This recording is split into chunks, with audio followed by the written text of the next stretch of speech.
ವೀಕ್ಷಕರಿಗೆ ನಮಸ್ಕಾರ. Welcome to my YouTube channel. Karna ಧಾರಾವಾಹಿಯು ಕತೆ ಯಾವ ರೀತಿ ಸಾಗ್ತಾ ಇದೆ ಅಂತ ನೀವು ಕೂಡ ನೋಡಿದ್ದೀರಾ. ಕತೆ ತುಂಬಾ ಇಂಟ್ರೆಸ್ಟಿಂಗ್ ಆಗಿ ಸಾಗ್ತಾ ಇದೆ. ಇನ್ನು ಕರ್ಣ ಧಾರಾವಾಹಿಯ ನಾಳಿನ ಸಂಚಿಕೆಯಲ್ಲಿ ಏನಾಗುತ್ತೆ ಅಂತ ಈ ವಿಡಿಯೋ ಮೂಲಕ ತಿಳಿಸ್ತೀನಿ. ವಿಡಿಯೋನ ಸ್ಕಿಪ್ ಮಾಡದೆ ಕೊನೆವರೆಗೂ ನೋಡಿ. ಇನ್ನು ನಿತ್ಯ ನಿಶ್ಚಿತಾರ್ಥಕ್ಕೆ ಸಾಕಷ್ಟು ಅಡೆತಡೆಗಳು ಎದುರಾದರೂ ಕೂಡ ಕರ್ಣ ನಿಂತು ಎಲ್ಲ ಕಾರ್ಯಕ್ರಮಗಳನ್ನ ಮುಂದುವರಿಸ್ತಾನೆ. ಇನ್ನು ಮಾಡದೇ ಇರೋ ತಪ್ಪಿಗೆ ನಿತ್ಯ ಕೈಲಿ ಕರ್ಣ ಬಯಸಿಕೊಳ್ಳುವಂತಾಗುತ್ತೆ. ಇನ್ನೊಂದೆಡೆ ತೇಜಸ್ ಅವರ ತಂದೆ ತಾಯಿ ನಿಶ್ಚಿತಾರ್ಥಕ್ಕೆ ಯಾಕೆ ಬರಲಿಲ್ಲ ಅನ್ನೋ ಕಾರಣ ಕರ್ಣನಿಗೆ ತಿಳಿದಿದೆ.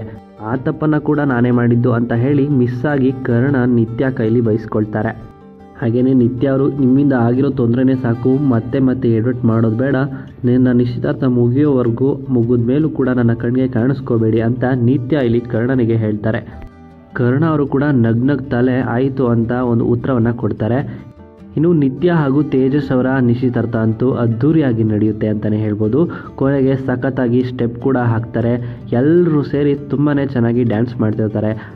ಇನ್ನೊಂದು ಕಡೆ ಕರ್ಣ ಅವರು ಎಲ್ಲೋ ದೂರದಲ್ಲಿ ನಿಂತ್ಕೊಂಡು ಇವರ ಖುಷಿಯನ್ನು ಎಂಜಾಯ್ ಮಾಡ್ತಾ ನಿಂತಿರ್ತಾರೆ. ಇದನ್ನು ಕಂಡಂಥ ನಿಧಿ ನಾನು ಕರ್ಣ ಸರ್ ಜೊತೆಯಾಗಿ ಡ್ಯಾನ್ಸ್ ಮಾಡಿದ್ರೆ ಹೇಗಿರುತ್ತೆ ಅಂತ ಕನಸು ಕೂಡ ಕಾಣ್ತಾರೆ. ಇನ್ನು ಡ್ಯಾನ್ಸ್ ಮಾಡ್ತಿರುವಾಗಲೇ ನಿತ್ಯಗೆ ಒಂದು ಫೋನ್ ಕೂಡ ಬರುತ್ತೆ. ಹಲೋ ಅಂತ ಹೇಳಿ ಫೋನಲ್ಲಿ ಮಾತನಾಡ್ತಿರ್ಬೇಕಾದ್ರೆ ನಿತ್ಯ ನಿಂತಿರುವಂತಹ ಜಾಗದಲ್ಲಿ ಲ್ಯಾಂಪ್ ಲೈಟ್ ಇರುತ್ತೆ. ಆ ಲ್ಯಾಂಪ್ ಲೈಟ್ನ ನಟ್ಟು ಕುಸಿದು ಬೀಳುತ್ತೆ. ಅದನ್ನು ಕಂಡಂಥ ಕರ್ಣ ಶಾಕ್ ಆಗ್ತಾರೆ. ಅಷ್ಟರಲ್ಲೇ ಲ್ಯಾಂಪ್ ಲೈಟ್ ಕೆಳಗೆ ಬೀಳುತ್ತಿರೋದನ್ನು ಕರ್ಣ ಓಡಿ ಬಂದು ತಡೀತಾರೆ. ಇನ್ನು ಕರ್ಣನಿಗೂ ಕೂಡ ಏಟಾಗುತ್ತೆ. ನಿತ್ಯಳನ್ನು ಕಾಪಾಡೋದಕ್ಕೆ ಮುಂದಾಗ್ತಾರೆ. ಇನ್ನು ನಿತ್ಯ ಪ್ರಜ್ಞೆ ಇಲ್ಲದ ಹಾಗೆ ತಲೆ ಸುತ್ತಿ ಬಿದ್ದೆ ಹೋಗ್ತಾರೆ. ಇನ್ನು ನಿಶ್ಚಿತಾರ್ಥದ ಹಾಗೆಲ್ಲ ನಡಿಬೇಕು ಹೀಗೆಲ್ಲ ನಡಿಬೇಕು ಅಂತ ತುಂಬಾ ಕನಸು ಕೊಟ್ಟುಕೊಂಡಿದ್ದಂಥ ನಿತ್ಯ ಅವರಿಗೆ ಈ ರೀತಿ ಆಗುತ್ತೆ. ಪ್ರಜ್ಞೆ ಬಂದ ಮೇಲೂ ಕರ್ಣನ ಮೇಲೆ ಕೋಪಗೊಳ್ತಾರ ಅಂತ ಕಾದು ನೋಡಬೇಕಾಗಿದೆ. ಹಾಗೆಯೇ ಖಂಡಿತ ನಾಳಿನ ಸಂಚಿಕೆಯಲ್ಲಿ ಒಂದು ಟ್ವಿಸ್ಟ್ ಅಂತೂ ಇದ್ದೇ ಇದೆ. ಏನು ಅಂತ ನೀವು ಎಪಿಸೋಡ್ನಲ್ಲೇ ನೋಡಬೇಕು.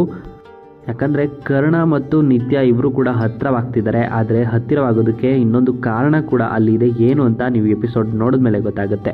ಇಷ್ಟೆಲ್ಲ ಅದ್ಧೂರಿಯಾಗಿ ನಿಶ್ಚಿತಾರ್ಥ ಮಾಡಿಕೊಂಡ್ರು ಕೂಡ ನಿತ್ಯ ಅವರು ಕರ್ಣನ ಮೇಲೆ ನಾಳೆನೂ ಕೂಡ ಕೋಪ ಮಾಡ್ಕೊಳ್ತಾರ, ನಿಮ್ಮಿಂದನೇ ಹೀಗಾಯಿತು ಅಂತ ಕೋಪ ಮಾಡ್ಕೊಳ್ತಾರ ಅಂತ ಕಾದು ನೋಡಬೇಕಾಗಿದೆ.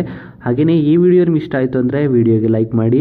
ಕರ್ಣ ಧಾರಾವಾಹಿಯ ಇನ್ನಷ್ಟು ಹೆಚ್ಚಿನ ವಿಡಿಯೋಗಳಿಗಾಗಿ ನಮ್ಮ ಚಾನಲ್ಗೆ ಸಬ್ಸ್ಕ್ರೈಬ್ ಮಾಡಿ. ಹಾಗೆಯೇ ನಿಮ್ಮ ಪ್ರಕಾರ ನಿತ್ಯ ಅವರು ಕರ್ಣನ ಮೇಲೆ ಸಿಟ್ಟು ಮಾಡ್ಕೊಳ್ತಿರೋದು ಸರಿನಾ ತಪ್ಪಾ ಅಂತ ಕಮೆಂಟ್ ಮೂಲಕ ನಿಮ್ಮ ಅನಿಸಿಕೆಯನ್ನು ಕಮೆಂಟ್ ಮಾಡಿ ತಿಳಿಸಿ. ಹಾಗೆಯೇ ಕರ್ಣ ನಿತ್ಯಗೆ ಜೋಡಿ ಆಗ್ತಾರಾ ಇಲ್ವಾ ಅಂತಲೂ ಕೂಡ ನಿಮ್ಮ ಅನಿಸಿಕೆಯನ್ನು ಕಮೆಂಟ್ ಮೂಲಕ ಕಮೆಂಟ್ ಮಾಡಿ ತಿಳಿಸಿ.